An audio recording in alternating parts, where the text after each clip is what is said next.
probably most famous for a line of dialogue. What we have here is a failure to communicate.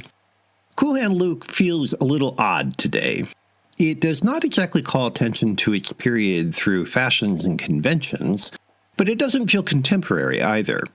Instead, it alternates awkwardly between seaminess and stylishness while missing the greatest emotional potential.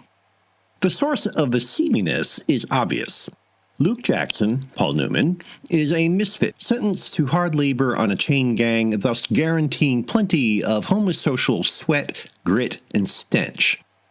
Luke does not immediately antagonize the authorities, however. His rakish cool makes him merely first among equals, more model than hero.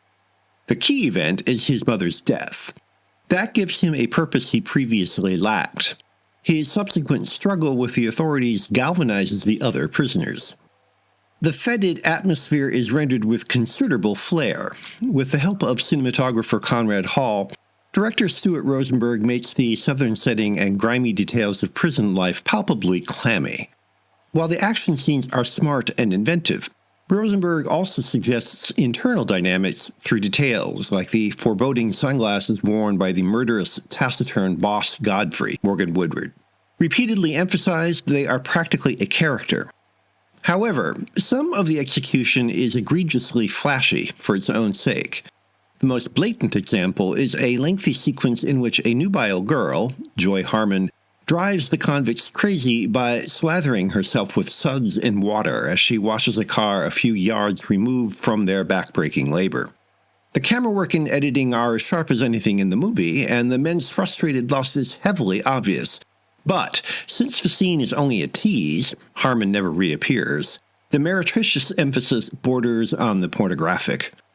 To his credit, Newman does not play Luke as if he is above the arousal. He revels in it as much as the others. Overall, though, he never seems to come to terms with Luke's character. We know from a conversation with his mother Arletta, Jo Van Fleet, that he has been a bit of a rascal since childhood, but we don't see much evidence of it. And when Luke learns of her death, his grief is surprisingly unaffecting. That is more than an incidental failing, since his subsequent renegade behavior stems from his reaction. At most, we recognize how we should respond.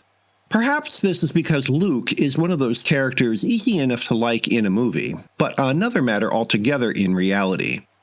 We enjoy following him around because of the rigging, which is why Cool Hand Luke's closing reprise montage of Newman grinning is a mistake.